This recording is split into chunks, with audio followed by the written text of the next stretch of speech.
드디어 구판이 성공했다. 마스크를 쓰고 장갑을 낀다. 한 손으로 장갑의 입구를 쥐고 반대쪽 손을 집어넣는다. 차가운 한기에 몸이 가볍게 떨린다. 장갑은 한 번에 껴지지 않았고 손가락을 서너 번 끄덕거린 다음에야 완전히 밀착시킬 수 있었다. 반대쪽도 마저 끼운 다음 살며시 양손을 겨드랑이 사이로 갖다 댄다. 은은한 온기가 손바닥부터 해서 온몸으로 확산된다. 좀 전과는 비교도 안 될 만큼 소름이 돋아왔고 몸 전체가 제법 크게 들썩거렸다. 문을 열고 들어가자 모두의 시선이 한꺼번에 쏟아진다. 김 간호사가 준비가 끝났다고 고개를 끄덕였고 옆에 선 최 간호사가 튜브의 압력을 조정하고 있다. 그리고 오른쪽 구석에 시발년이 있다. 심장 소리가 우레처럼 커진다. 허벅지가 나른해지면서 주저앉고 싶은 충동이 일어난다. 재빨리 의자를 당겨와 엉덩이를 갖다 댔다. 눈앞에 시커멓고 음습한 구멍이 보인다. 구멍은 확장기에 의해서 한껏 벌어진 상태였는데 미약하게 꿈틀거리고 있었다. 손을 내밀자 김 간호사가 집게와 가위를 쥐어준다. 그것을 양손에 나눠주고는 구멍 속으로 집어넣었다. 조심스레 손을 더듬어 목표물을 찾기 시작한다. 물컹 찾았다. 목표를 이뤘지만 기대만큼의 성취감도 없다. 집게를 갖다 대자 그것이 요동을 친다. 소용없는 짓이다. 도관에 든 쥐다. 집게로 그것의 한 부분을 집었다. 축적된 경험으로 그것이 팔이라는 것을 알았지만 단언하건대 나에겐 아무런 상관이 없다. 가위를 벌리자 그것이 더욱더 크게 요동친다. 필사적으로 벽을 긁고 두 다리를 파닥거린다. 집게가 흔들린다. 빠지기 전에 얼른 가위로 썩둑 잘랐다. 가위는 한 번에 교차되므로 깔끔하게 맞물렸다. 팔 한쪽이 떨어져 나간 그것은 구멍 전체가 흔들거릴 정도로 발광을 해댄다. 이때부터가 중요하다. 임전 못해 무조건 밀어붙여야 한다. 숨도 쉬지 않고 가위질을 해댄다. 독일산 의료용 숫돌에 잘 베린 가위 나른 피육을 뚫고 채 엉글지 못한 뼈마저 손쉽게 가른다. 조각나고 분해된 그것이 움직임을 멈췄다. 아니 솔직히 말하면 움직임을 멈춘 지는 꽤 시간이 지났다. 다만 잠시 후를 위해 작업을 충실히 하는 것이다. 집게를 휘휘젓자 조각들이 양수와 함께 뱅그를 둔다. 천천히 손을 빼낸다. 비릿한 짠내가 확 끼친다. 손보다도 한 발 앞선 내음은 위생 마스크를 뚫고 기세를 몰아 코의 점막마저 뚫어버렸다. 뒤늦게 빠져나온 손 안이 시뻘건 덩어리. 덕지덕지 붙어있는 조직과 장기들 그리고 그것들을 끈끈하게 이어주는 점도 높은 블러드. 물끄러미 그것을 보고 있자 최 간호사가 세면대에 물을 튼다. 세면대로 가기 위해 일어서자 김 간호사가 준비한 진 공흡 이끼를 구멍에 쑤셔 박는다. 손을 씻자 점차 심장 박동이 정상을 되찾았다. 흔들리던 허벅지가 정상으로 돌아왔고 저 깊숙한 곳에서 용기가 오아시스처럼 솟았다. 손 씻기를 마친 나는 거만하게 가슴을 내밀었다. 고개를 살짝 뒤로 제치고 눈을 내리깔았다. 시발년. 한쪽 구석에 그년이 우두커니 서 있었다. 누런 집신의 선명한 색동 저고리를 입은 그녀는 잠자코 서 있을 뿐이었다. 수많은 머리카락이 얼굴 전체를 뒤덮었고 끝은 배꼽까지 내려와 있었다. 시발년이 뒤지려고. 용기 백배해진 나는 그녀를 한번 노려보고는 시선을 돌렸다. 수술대 위에 여자가 모아둔 한숨을 토해낸다. 시계를 보니 마취해서 깨어날 시간이다. 농구공만 하던 배는 납작해졌고 늘어진 배가죽이 잔주름으로 단층을 이루고 있었다. 다들 수고했어요. 수고하셨습니다. 수고하셨어요, 선생님. 수술실을 빠져나와 중앙로비를 가로질렀다. 선생님, 어찌 됐습니까? 초조한 기색의 30대 남성이 기다렸다는 듯이 달려들었다. 잘 끝났습니다. 환자분 회복실로 옮겨드릴 테니 조금만 기다리세요. 정말 고맙습니다. 고맙습니다. 남성은 연거푸 고개를 숙였고 양손을 덥석 움켜쥐었다. 남성이 고개를 들자 일그러진 얼굴이 나타난다. 팔자주름이 길게 늘어짐과 동시에 더운 눈물이 흘렀다. 잘해주세요. 잘 먹이고 잘 재우고 안 그럼 몸 축납니다. 남성의 어깨를 가볍게 두드려준 뒤 집무실로 향했다. 슬쩍 돌아보자 그년도 뒤뚱거리며 따라오고 있었다. 평소라면 겁에 질려서 떨었겠지만 지금은 아니었다. 전신의 털이 모조리 설 만큼 무섭던 그 걸음걸이도 전혀 무섭지가 않았다. 오히려 우스웠다. 실제로 약간 비웃은 나는 집무실 문을 힘차게 잡아당겼다. 어린 시절 문득문득 느끼던 이질감, 위화감. 그 시절에 내가 알 수 있는 최선의 방법은 무시하는 것이었다. 프리시민 크레파스로 그리기에 심취하거나 메칸더 비가 나오는 만화에 흠뻑 빠졌을 때도 의식의 한 끄트머리에선 언제나 그것을 인식하고 있었다. 그때까지는 괜찮았다. 깜짝깜짝 놀랄 때도 있었지만 그건 드문 경우였다. 친절하게도 그것은 예고와 함께 찾아온다. 보조망태가 되신 아버지가 현관을 들어서면 그것이 따라 들어온다. 아버지가 토악질을 한다고 변기에 머리를 쳐박고 있노라면 그것이 한편에 우두커니 서 있는 것이다. 아버지가 안방으로 가면 그것도 안방으로 갔고 베란다로 나가면 그것도 베란다로 나갔다.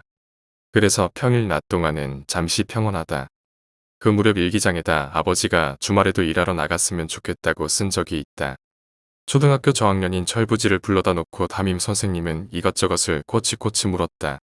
물음의 대부분에 고개를 저었고 일부러 거짓말을 하거나 하진 않았다. 그 후에도 여러 번 선생님과 독대를 가졌고 철이 들고서의 일기장 때문이란 걸 알았다. 오해였지만 어떤 식으로든지 관심을 받는다는 건 나쁘지 않은 감정이었다. 그때까지는 괜찮았다. 잠들의 요의를 느끼곤 깨어나 거실로 나왔을 때 괴괴한 가로등 빛 아래 그것이 죽은 듯 서 있었을 때에도 괜찮았다. 털썩 주저앉아 뜨끈한 오줌을 지렸지만 죽을 정도로 무섭진 않았다. 단지 놀랐던 것이다. 지금도 그 생각에는 변함이 없다. 변성기를 거치지 않은 하이톤의 두성 소리에 안방에서 엄마가 뛰쳐나온다. 엄마의 호들갑에 보란듯이 더 소리를 질렀다. 안도감이 밀려들자 일부러 방광에 힘을 주었다. 시커멓게 내복을 번져가던 오줌은 아롱지는가 싶더니 급격히 흘러나오기 시작한다. 소파 위에 뭉쳐있던 이불이 거치고 떡진 머리의 아버지가 고요하게 나를 바라본다. 무심한 듯 안타까운 저 눈빛. 거기서 여태껏 경험하지 못한 반항심이 고개를 쳐든다. 미안해야 하는 거 아닌가요? 누구 때문에 이 고생을 하는데 미안해서 어쩔 줄 몰라 해야 정상 아닌가요? 젠장, 당신 고가 석자라 이건가요? 그래도 당신은 성인이잖아요. 나는 아직 10살도 안 됐단 말이에요. 맹렬히 솟구치는 반항심을 방광의 과래끈을 풀어버리는 것으로 표현했다. 부채꼴 모양으로 서서히 확산되는 오줌에 엄마가 마른 걸레를 갖다 댄다. 걸레를 3번이나 더 빨고 난 후에야 모든 오물이 말끔히 닦였다. 최후의 한 방울까지 뿜어낸 나는 노곤함을 느끼곤 벌러덩 자빠져 버렸다. 아버지의 직업은 교도관이다. 엄밀히 말하자면 교도관 중에서도 제일 깊이 직종인 사형집행관이다. 아버지가 근무하는 청송교도소에서는 일주일이 멀다 하고 사형이 집행됐다. 아버지와 또 다른 2명의 사형집행관이 각자 앞에 놓인 붉은 버튼을 바라본다. 판사의 집행명령이 떨어지자 사형수의 처절한 울부짖음이 들려온다. 하나, 둘, 셋 동시에 3사람이 버튼을 누른다. 이상하다. 을에 들려야 할 기계 소리가 들리지 않는다. 가장자리에 있던 뚱뚱한 집행관의 손이 안쓰러울 정도로 떨려온다. 오늘따라 특히 반듯하게 다려입은 제복에는 구김 하나 보이지 않는다. 네모난 안경이 아래로 처지자 한 손으로 안경을 매만지고는 마른 침을 꿀꺽 삼킨다. 목을대가 크게 확장되면서 힘겹게 침이 넘어간다. 그 소리가 천둥같이 커다랗다. 2사람은 깊숙이 눌린 버튼에서 손을 떼지 않은 채 그를 바라본다. 그의 버튼만 툭 튀어나온 상태다. 탁, 찰커덕. 아버지가 부지불식간에 남은 버튼을 누른다. 공중에 매달린 사형수는 질퍽한 똥오줌을 뿌려대며 발버둥 칠 것이다. 하지만 괜찮다. 벌어진 철문의 아래쪽에는 커다란 대야가 이미 준비되어 있다. 고맙소. 그가 고마움을 표시했지만 아버진 괜찮으셨을 것이다. 정말 괜찮았을 거라고 절대적인 확신을 가진다. 눈을 감고 아버지의 표정을 상상해본다. 기이하게 빛나는 두 눈에 슬쩍 말아올린 입꼬리, 아마 양손을 번갈아가며 가슴을 치고 싶었을 수도 있으리라. 마치 킹콩이 육식 공룡을 쓰러뜨렸을 때처럼 말이다. 마지막으로 아버지는 분명하고도 거침없이 내뱉으셨겠지. 시발년. 나에겐 할아버지에 대한 기억이 없다. 할아버지는 아버지가 중학교에 입학하던 해 심장마비로 돌아가셨다고 한다. 언젠가 아버지와 단둘이 저녁을 먹던 날이 있었다. 모임에 갔는지 시장에 갔는지 기억나지 않지만 아무튼 엄마는 집에 없었다. 우리 부자만의 비밀, 감히 짐작조차 못하는 비밀을 공유하는 우리 둘이었다. 우리는 암묵적으로 그것에 대한 얘기는 꺼내지 않았다. 물론 그것은 냉장고 한편에 서서 아버지를 바라보는 중이었지만 둘 다 무시했다. 아니, 무시하는 척했다는 표현이 옳을 것이다.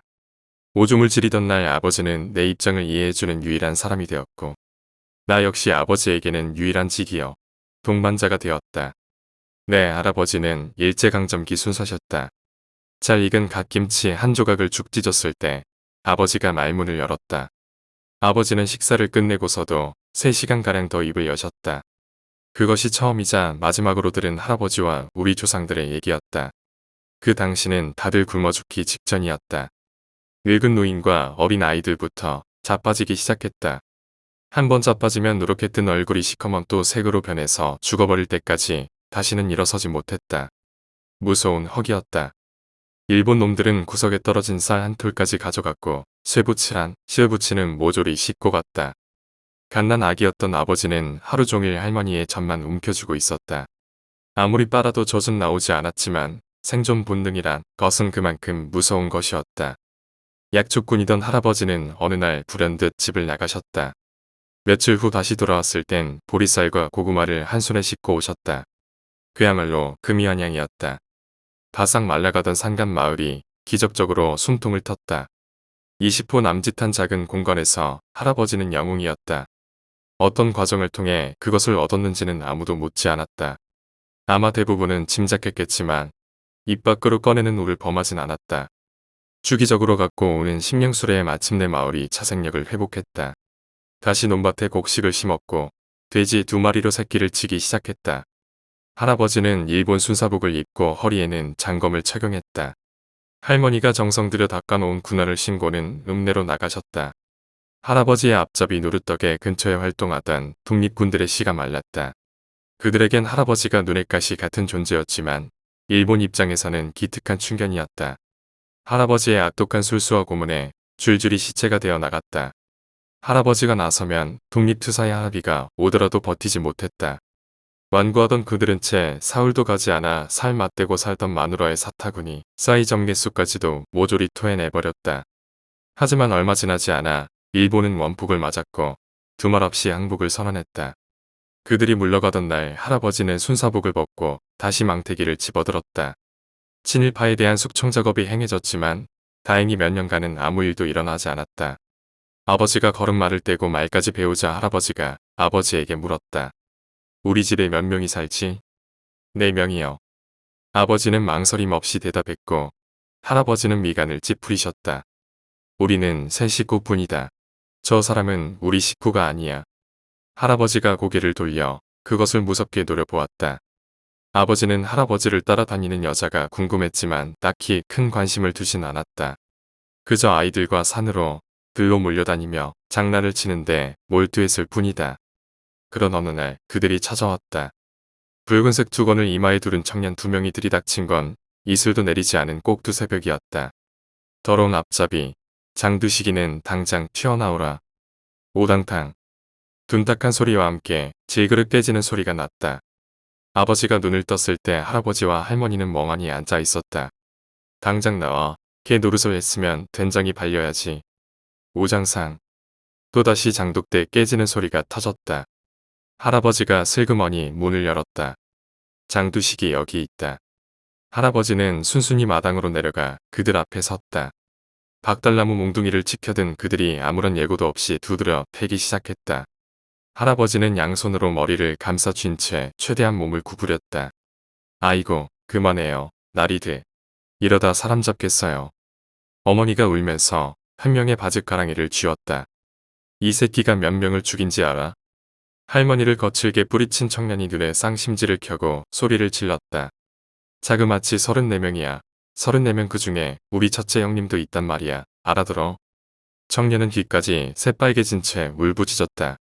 이 새끼 죽이고 다음은 아줌마랑 애새끼 차례니까 억울해 할 것 없어. 둘은 멈췄던 몽둥이질을 다시 시작했다. 몽둥이 끝이 붉게 물들자 그들은 잠시 숨을 몰아쉬었다. 할아버지는 입고 있던 옷이 휘칠갑으로 변한 채 미동도 않고 누워 있었다. 한 명이 구석으로 가서 바지춤을 풀고 소변을 보기 시작했다. 그가 툭 던진 박달나무 몽둥이가 무겁게 울렸다. 바로 그때 할아버지가 일어섰다. 몽둥이를 주워들고 멍하니 있던 놈의 대갈통을 순식간에 내려찍었다. 기괴한 음향과 함께 대갈통이 박살이 나버렸다. 오줌 누던 청년이 황급히 돌아봤을 땐 이미 늦어 있었다. 할아버지는 어디서 그런 힘이 났는지 쓰러진 청년의 대갈통을 연거푸 내려찍었다. 두개골이 함몰되고 허연 덩어리들이 사방으로 비산했다. 제법 크게 떨어져 나간 부분은 찾아가서 끝까지 부수어 놓았다. 기칠갑한 할아버지의 악귀 같은 모습에 할머니도 아버지도 그리고 남은 한 청년도 할 말을 잊고 멍하니 넋을 놓았다. 온죽을 넘어 반죽을 만든 후에야 몽둥이질은 멈췄다. 자네도 할 텐가. 할아버지의 입이 씩 벌어졌다. 이빨 사이의 틈으로 빨간 국물이 질질 흘렀다. 청년은 잠시 머뭇거리는가 싶더니 쏜살같이 달아났다. 할아버지의 시선이 부엌문 맞은편에 서 있던 그것을 향했다. 그것은 조용히 그 자리에 서 있을 뿐이었다. 시발년이 뒤지려고. 다음날까지 멀쩡하던 할아버지가 이틀째 되던 날부터 알아누웠다. 온몸이 아프다며 밤마다 소리를 질러댔다. 며칠 사이에 이가 4개나 빠졌다. 멀쩡하던 생리 4개가 빠지자 할아버지는 급격히 늙어갔다. 죽기 전날 할아버지는 아버지를 불러다 놓고 옛날 이야기를 해주었다. 전래동화인 줄 알고 들었지만 듣고 나자 은밀한 집안 이야기인 걸 알았다. 조상대대로 망나니 집안 쌍놈 중에서도 가장 쌍놈 많은다는 칼춤추는 망나니 그게 조상들의 직업이었다. 언제부터였는지는 모르지만 임진왜란도 일어나기 전인 먼 옛날부터라고 했다. 죽은 자들의 원혼이 쌓이고 쌓여서 마침내 소름 끼치는 결과물을 만들어냈다.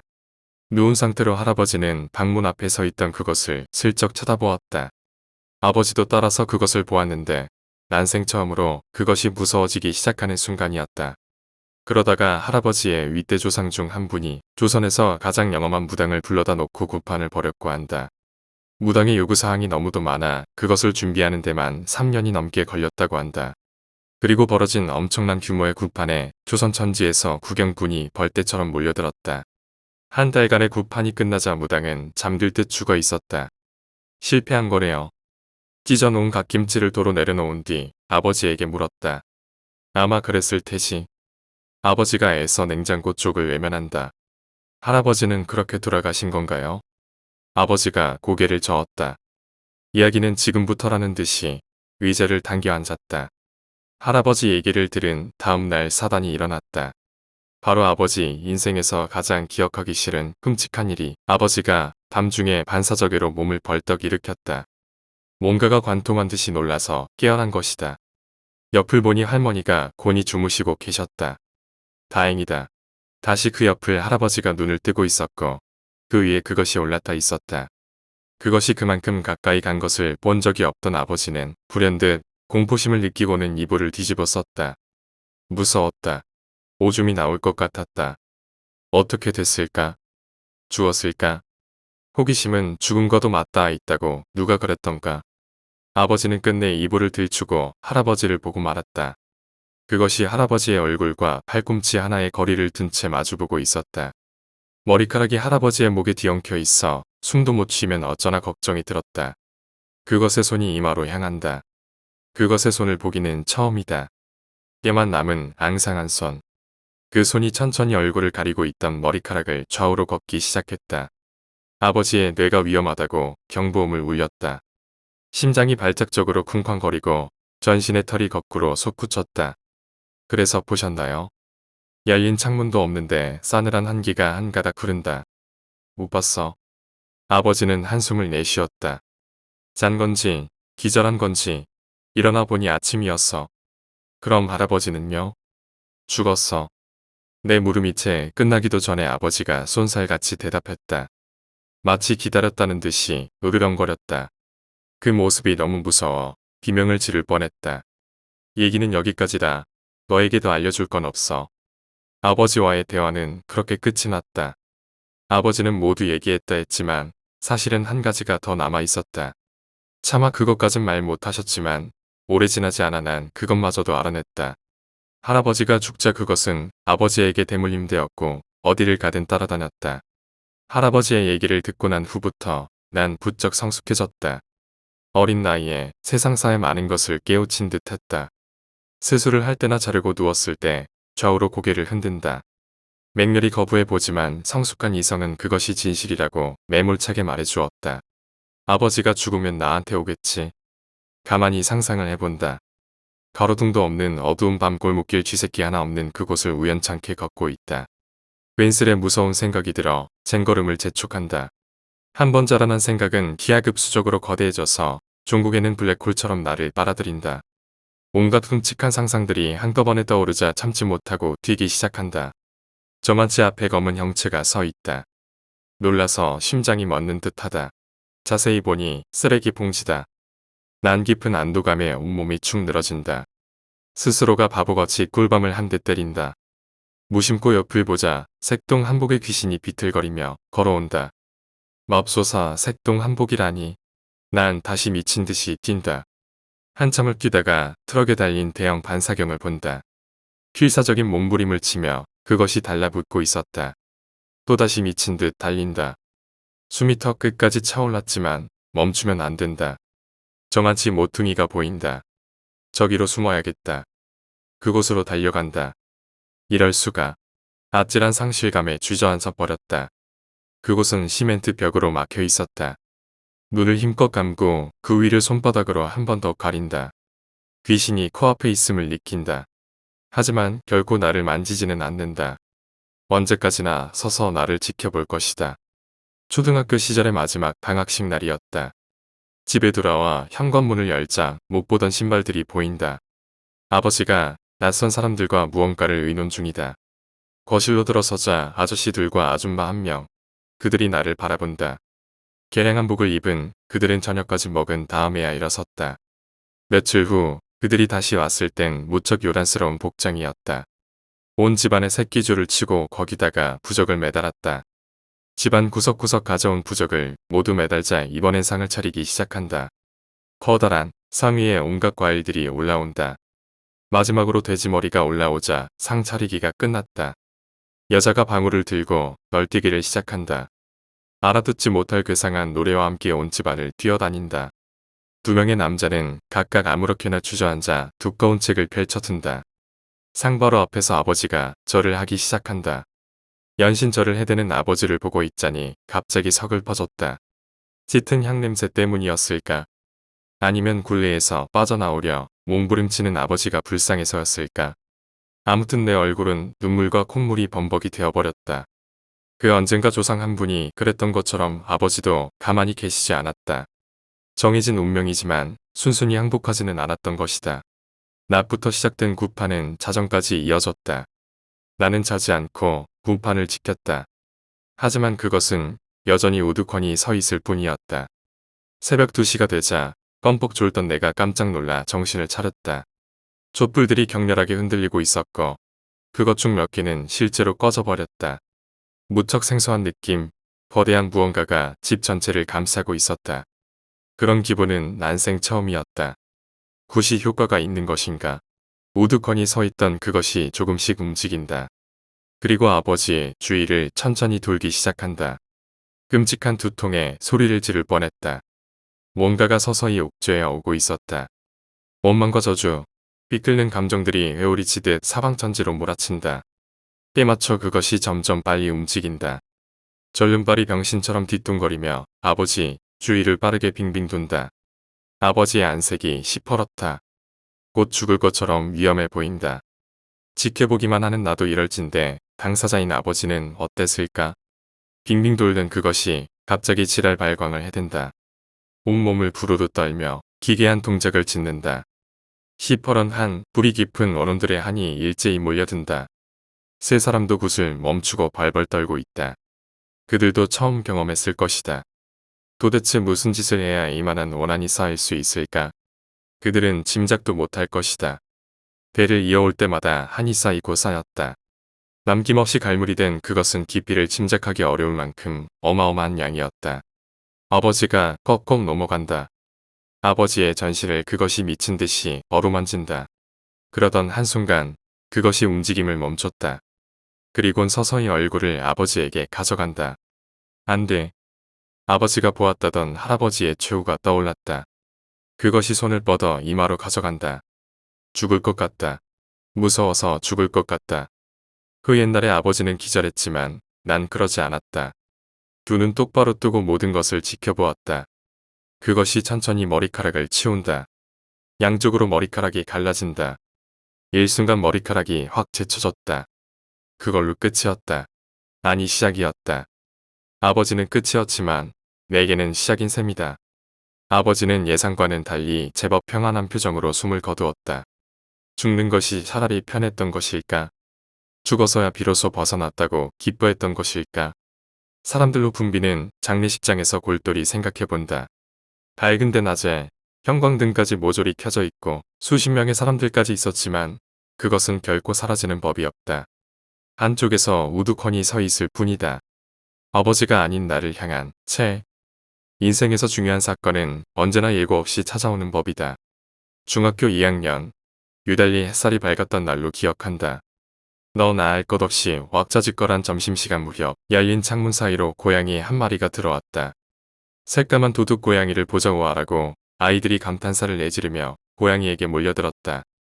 여긴 3층인데 저놈이 어떻게 들어왔을까? 고양이는 아이들이 주는 음식을 거부도 안 하고 받아먹었다. 어딜 가나 악동들은 있기 마련이다. 그늘도 어김없이 그들이 뒤편에서 쑥덕거리고 있었다. 잠시 일어섰다 다시 앉았을 때 뭔가 물컹했다. 소름 돋는 느낌과 함께 벌떡 일어섰다. 아이들이 죽는다고 웃어댔다. 설상가상으로 고양이가 달려들었다. 발톱으로 손등을 핥히었다. 순식간에 빨간 줄이 쭉쭉 그였다. 도망가는 내게 고양이가 힘껏 점프했다. 눈앞에 시커먼 게 달라붙자 제정신을 유지할 수가 없었다. 손에 잡히는 대로 미친 듯이 고양이를 가격했다. 축 늘어진 고양이가 바닥에 떨어졌다. 하지만 죽은 게 아니었다. 여전히 살아서 꿈틀거리고 있었다. 근처에 있던 샤프로 놈을 힘껏 찔렀다. 날카로운 소리가 터져나왔다. 푹푹푹 수십 번도 넘게 찔렀다. 그래도 놈은 죽지 않았다. 벌떡 일어나 필통을 뒤졌다. 커터 칼이 보이자 냉큼 손에 쥐었다. 칼날을 거칠게 떼고는 미친 듯이 놈을 베어나갔다. 뜨끈한 피가 사방으로 튀었지만 멈추지 않았다. 기이한 집중력에 사로잡힌 나는 놈의 해체 외에는 관심을 둘 수 없었다. 살을 가르고 내장을 헤집었다. 입을 강제로 벌리고 목구멍 깊숙이 칼을 쑤셔 박았다. 나를 핥힌 앞발을 잘라내기 위해 반대쪽 손으로 그것을 단단히 움켜쥐었다. 격렬한 칼날 왕복 운동에도 발은 쉽게 잘리지 않았다. 조그마한 커터날이 뼈에서 더 이상 들어가지지 않았다. 칼을 아무렇게나 던져버리고 발을 덥석 물었다. 어금니를 사용해 힘껏 씹었다. 무서운 정적 속에 와드득 와드득 뼈 씹는 소리만 울려 퍼졌다. 마침내 놈의 발을 몸통에서 분리시키는데 성공했다. 가슴 속에서 온가가 울컥 솟았다. 그것은 혈관을 따라 내 전신으로 퍼져나갔다. 거칠 것이 없었다. 숨을 크게 들이마시고 가슴을 확장시켰다. 그것은 거대한 자신감이었다. 거만하게 주위를 둘러보았다. 아이들이 벌벌 떨며 아무도 자신만만 내 눈을 감당하지 못하고 꼬리를 내렸다. 그리고 그것이 언제나처럼 사물함 한편에 서 있었다.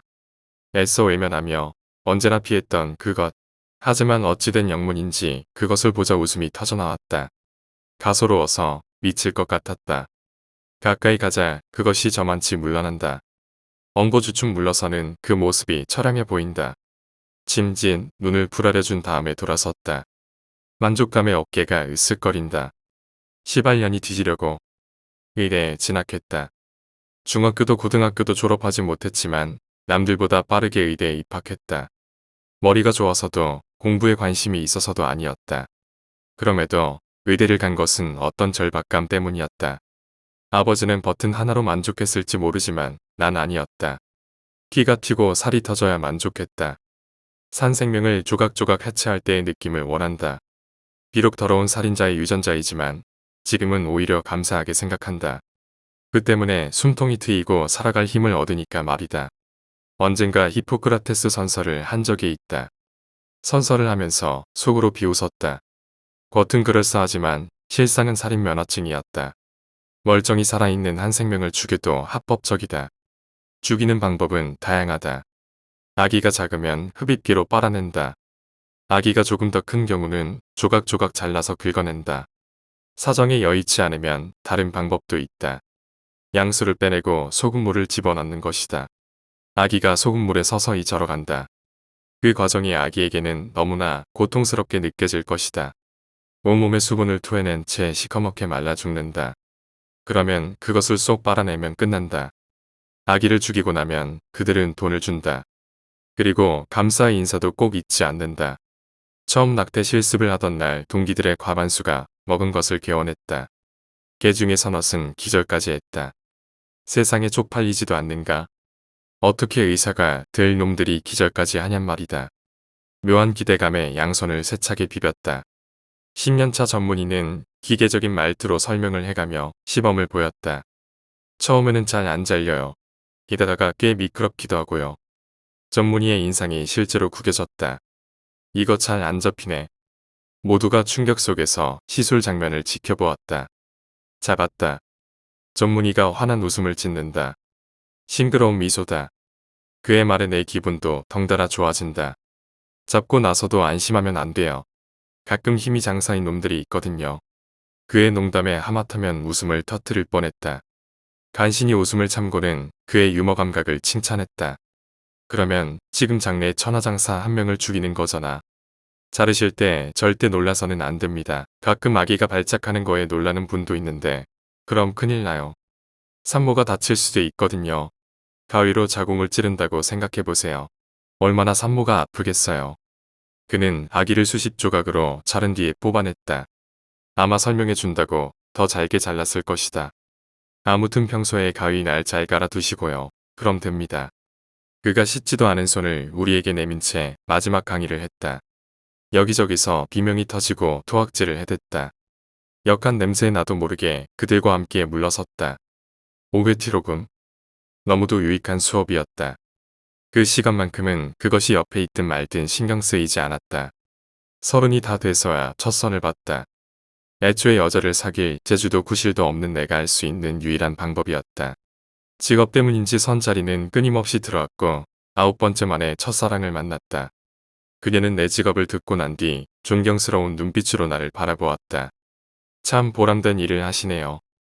무척 선이 고운 얼굴이었다. 눈썹은 날아갈 듯 사뿐했고 웃을 때 드러나는 보조개는 치명적이었다. 어느 날 그녀가 내 손을 이끌고 고속버스에 올랐다. 춘천은 왜? 갈 데가 있어. 그녀는 제일 뒷좌석으로 간 뒤 창문을 활짝 열었다. 휘날리는 머리카락이 볼을 간지럽힌다. 하지만 이내 표정이 굳어졌다. 그것의 머리카락도 조금씩 나부꼈기 때문이다. 숨 많은 머리카락이 굵기도 무척 굵다. 수만 마리의 뱀들이 요동치는 것 같다. 우리는 춘천에 도착했고 곧 택시를 탔다. 어디 가는데? 점집. 그녀는 아무렇지도 않게 말했지만 난 불안했다. 나에 대해 안 좋은 소리를 해대게 분명했다. 여태껏 찾아간 점쟁이란 점쟁이는 모조리 한결같은 반응이었다. 최악의 사주팔자. 뭘 해도 망하며 뭘 해도 불행해진다는 것이었다. 택시가 한적한 시골길에 멈췄다. 그녀가 아담한 양옥집의 초인종을 누른다. 두세 번 눌러도 대답이 없다. 일반 가정집 아냐? 간판도 없는데. 은퇴하셨어. 왕년엔 전국 최고셨는데. 그녀가 시무룩한 표정을 짓는다. 다행이다. 전국 최고라면 무조건 피해야 한다. 우리는 한적한 시골길을 걸었다. 시원한 가을바람이 솔솔 불어왔다. 길 따라 죄다 노니오 밭이었다. 황금색 벼들이 바람에 따라 일사불란하게 방향을 틀어댄다. 시골길엔 정말 사람이 한 명도 없었다. 우리 셋뿐이다. 앗, 여깄다. 그녀가 환호성을 지르며 가리켰다. 200m도 넘는 거리에 들판 한가운데 점 하나가 움직이고 있었다. 어서 갔다 와. 그녀가 생글생글 웃는다. 본 적도 없는데 어떻게 알아봐? 그녀가 눈을 흰 떴다. 미친 사람처럼 흰자만 보이게 눈을 치켜떴다. 앞이 안 보이셔. 도리 없이 들판을 가로질렀다. 가까이 가보니 인상 좋은 할아버지가 도리깨를 휘두르고 계셨다. 할아버지. 사람 소리의 할아버지가 이쪽을 바라본다. 혼탁한 동공. 눈 전체에 지독한 안개가 가득하다. 점 보러 왔어? 네. 할아버지는 잠자코 내 편을 바라본다. 보이긴 보이는 걸까? 의사인 내 소견으로 할아버지는 완벽한 장님이었다. 무조건 잡아. 놓치면 자넨 죽어. 네. 의외의 대답에 가슴이 벌떡거린다. 저 여자가 있어야 자네 목숨을 부지할 수 있어. 무슨 말인진 자네가 더 잘할 거 아닌가. 누가 뒤통수를 힘차게 후려친 기분이었다. 듣고미 그랬다. 그녀를 만난 후부터 모든 일이 잘 풀렸다. 웃는 일도 많아지고 스스로가 행복하다고 느껴졌던 것이다. 늘 따라다니는 그것마저 신경 안 쓰일 정도로. 감사합니다. 꾸벅 인사를 하고 신나게 뛰어갔다. 시원한 바람이 폐 깊숙한 곳까지 식혀주었다. 단숨에 들판을 가로질러 그녀에게 갔다. 내 표정에 그녀도 신이 난 듯 묻는다. 뭐라고 하셔? 너 놓치면 나 죽는데. 그녀가 한박 웃음을 짓는다. 하지만 그 웃음은 반나절도 가지 못했다. 이건 사기다. 이럴 수는 없다. 할아버지가 길가로 나온 뒤 정식으로 집 안으로 들어갔다. 뭔가 이상하다. 할아버지의 표정이 싹 바뀌었다. 덩달아 우리 표정도 싹 굳었다. 잠시 화장실을 다녀온 사이 그녀가 핸드백을 챙긴다. 벌써 가려고? 응. 싸늘하다. 냉기가 풀풀 넘친다. 다급하게 그녀를 따라갔다. 그녀는 서울까지 오는 내내 한마디도 하지 않았다. 왜 거짓말했어? 차에서 내리자 그녀가 차갑게 묻는다. 어이가 없어 잠시 하늘을 올려보았다. 밤하늘 중앙에 할아버지의 간사한 얼굴이 둥실 떠올랐다. 사기꾼이 분명했다. 차라리 다른 이유라면 억울하지도 않았다. 빌어먹을 사기꾼 영감탱이가. 함부로 말하지 마. 아 미치겠네 진짜. 끝내. 그녀의 말 한마디에 진짜로 끝났다. 이건 사정한다고 될 문제가 아니었다. 그녀만의 어떤 믿음이 작용하는 듯했다. 그녀와 헤어지고 다른 여자와 이듬해 결혼식을 올렸다. 그녀는 점 따위는 믿지 않았고 속설 같은 것도 전혀 신뢰하지 않는 철저한 현실주의자였다. 결혼은 했지만 부인을 사랑하지는 않았다. 자식도 태어났지만 전혀 이뻐 보이지 않았다. 과거 아버지의 시선처럼 약간의 동정심, 단지 그것뿐이었다. 주기적으로 낙태 시술을 했지만 며칠뿐이었다. 며칠이 지나면 다시 그것이 무서워졌다. 나이가 들면서 점점 더 강해지는 것 같다. 요즘 따라 스트레스가 심하다. 지독한 불면증에 자면 언제나 악몽이다. 물론 깨어난다 해도 똑같지만 그것이 부쩍 신경 쓰인다. 일이 없을 땐 항상 최후를 생각한다. 그것이 얼굴을 보여주는 날 나는 죽을 것이다. 그것은 피할 수 없는 우리 핏줄의 운명이다. 불현듯 덮치는 극심한 공포에 식은땀이 흐른다. 도대체 어떻게 생겼을까? 얼마나 무섭게 생겨야 바로 죽을 수가 있는 걸까? 주말엔 온통 그것 생각뿐이었다. 하지만 아버지가 대항했던 것처럼 나 역시 가만히 앉아 있을 순 없었다. 아버지는 무당에 의존했지만 난 그것을 과감히 배척했다. 오히려 죽는 시기를 앞당긴다고 여겼다. 실제로 구 때문에 아버지가 죽었다고 믿었다. 미신을 배척하고 나자할 수 있는 것이 대부분 사라졌다. 하긴 귀신을 그럼 도대체 무엇으로 대항한단 말인가. 우선 최후의 순간에 대비했다. 그것의 얼굴에도 심장마비를 안 일으키도록 단련했다. 처음엔 시체 사진을 모았다. 평범한 시체부터 시작해서 점점 범위를 넓혀나갔다. 얼마 지나지 않아 추락사한 시체, 불에 탄 시체, 부패하다 만시체 등등 각종 시체들을 섭렵했다. 무서웠지만 기절할 정도는 아니었다. 시체 중에선 범죄로 인한 시체가 가장 끔찍했다. 그중 남녀 간의 애증으로 인한 살인이 제일 처참했다. 지인의 소개로 강력계 형사 한 명을 만났다. 형사는 두꺼운 사진첩을 보여주었는데 각종 범죄의 희생자들 모음집이었다. 형사는 아무렇지도 않게 그것을 펼치고는 담배를 꺼내 물었다. 얼핏 봐도 꽤나 높은 수위의 사진들이 제법 있었다. 만약이 돼서 아무렇지도 않은 걸까? 형사가 사진을 향해 담배 연기를 길게 내뿜는다. 하긴 나도 나만의 분야가 있지 않은가. 무협회 형사가 조각난태아 사체를 보면 어떤 반응을 보일지 궁금해졌다. 어쨌든 노력 덕분인지 중국에 가서는 무엇을 보더라도 놀라지 않았다. 내가 조금이라도 반응을 보일 만한 것이라면 그야말로 끔찍한 것이라 할 수 있겠다. 외유내강이라 몸을 건강하게 유지하기로 마음먹었다. 약 200여 가지를 검사하는 종합검사를 우선 받았다. 비용만도 1000만 원 가까이 소요되는 그야말로 몸 전체를 샅샅이 훑는 작업이었다. 2달 동안의 검사가 종료되고 담당 의사에게 결과를 통보받는 날이었다. 이 계통에 있는 사람들은 대충 서로를 안다. 우리도 역시 술자리서 두어 번 마주친 전력이 있다. 저기 뭐라고 말씀드려야 할지. 그가 말끝을 흐린다. 젠장, 이거 내가 많이 하던 대사다. 짧고 간결하게. 그리고 하나도 남김없이 말하세요. 그가 더욱 난처한 표정을 짓는다. 선생님께서는 생식 능력을 상실하셨습니다. 이건 또 무슨 소리인가? 의외의 대답에 멍한 표정을 지었다. 내 표정에 그가 더욱 황만한 표정을 짓는다. 선생님은 더 이상 아기를 가질 수 없. 괜찮아요. 다른 이상은 없나요? 정말 괜찮았다. 혼전이라면 문제가 됐겠지만 지금은 결혼도 하고 아들도 하나 있지 않은가. 그게. 불사, 드디어 감이 왔다. 고한 안마알기입니다. 네. 자리를 박차고 나왔다.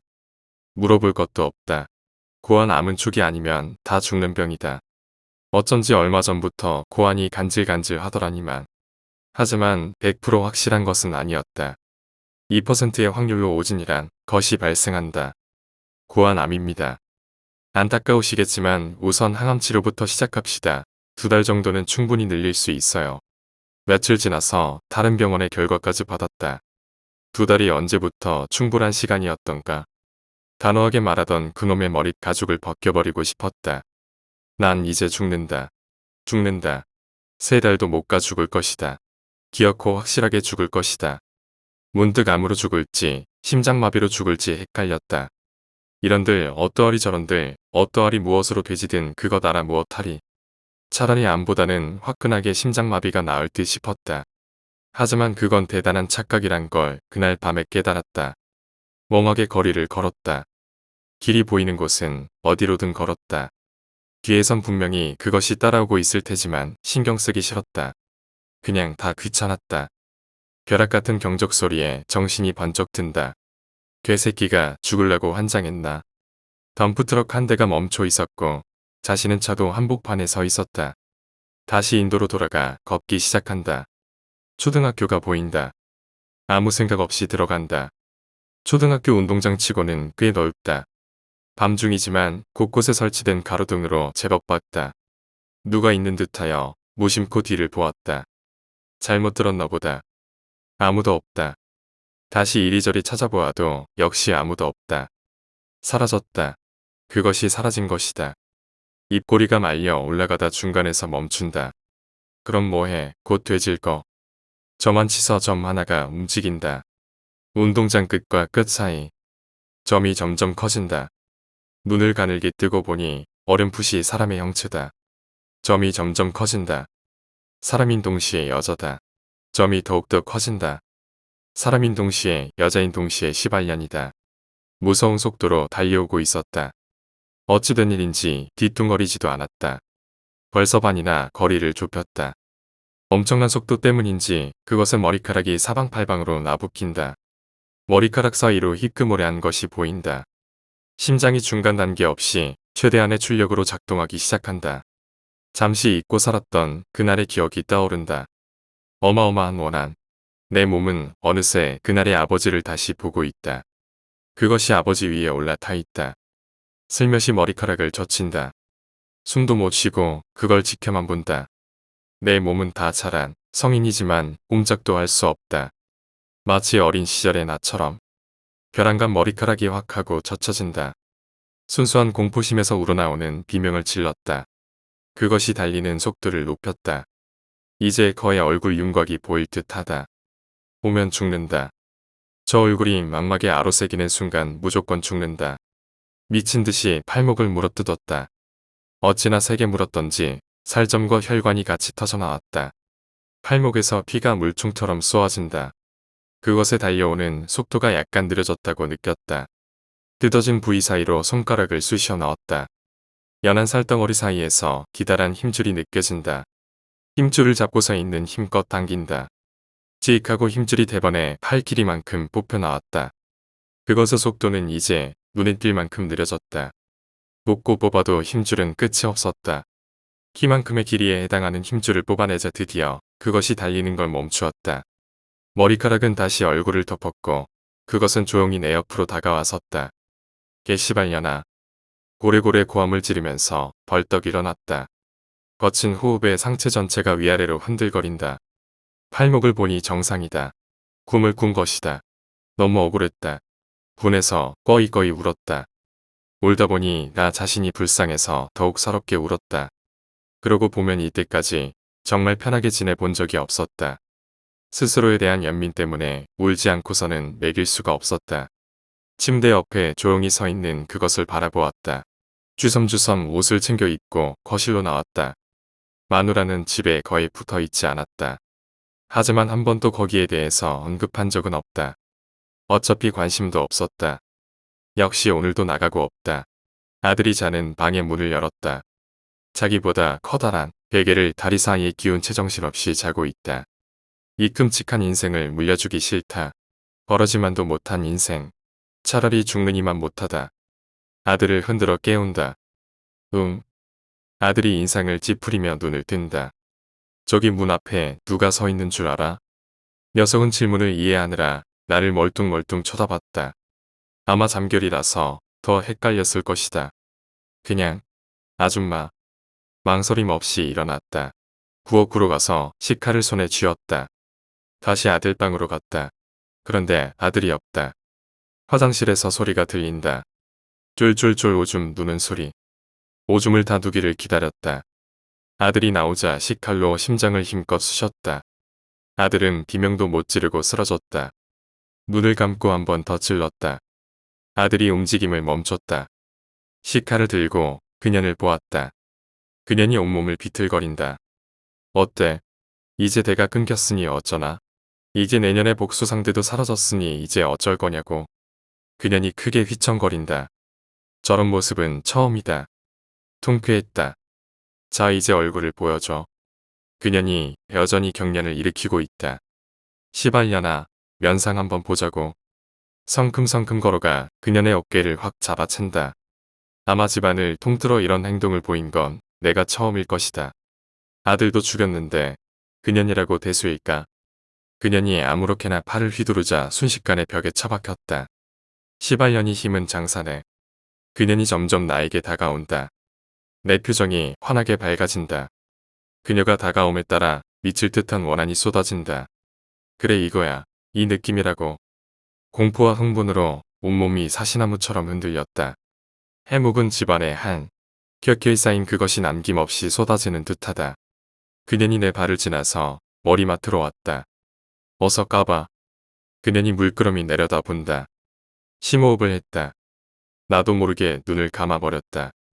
속으로 욕을 하면서 다시 눈을 떴다. 어라? 그년이 없었다. 저만 치서 그년이 걸어가고 있다.